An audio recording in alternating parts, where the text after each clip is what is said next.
This paneer masala is unlike any you have tried before.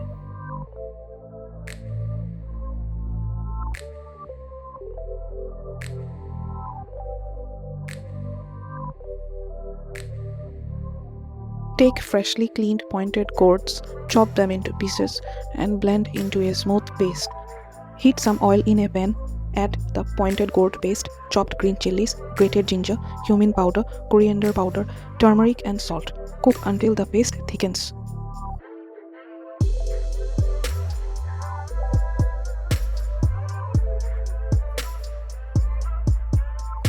Turn off the heat and let the pointed gourd mixture cool slightly. Coat each paneer cube evenly with the cooked pointed gourd paste. Let them rest for 5 to 10 minutes so the coating sets well.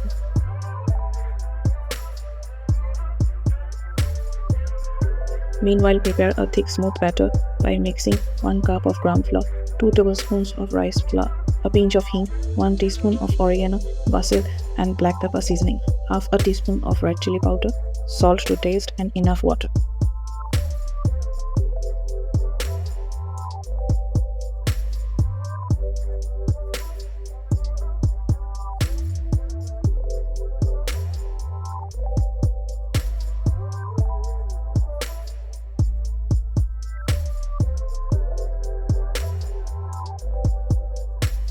Coat the paneer cubes completely in the batter.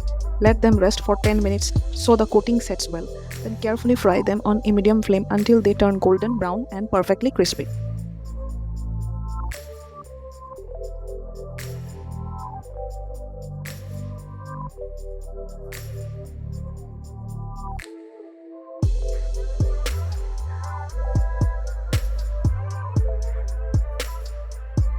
The paneer fritters are now ready.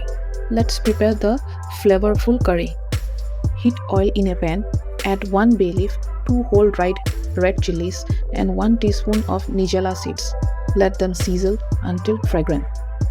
Now add 3 to 4 medium-sized boiled potatoes already cut into cubes. Fry gently until lightly golden. Now add the puree of 2 to 3 medium-sized tomatoes.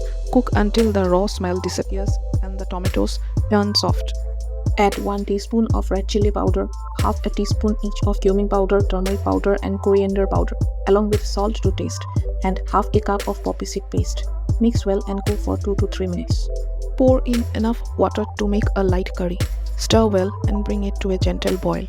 Now gently add the paneer fritters and let them simmer for 2 to 3 minutes, allowing them to absorb all the delicious flavors.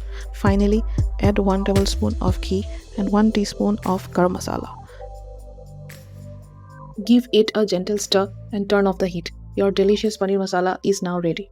Serve it hot with steamed rice or soft roti.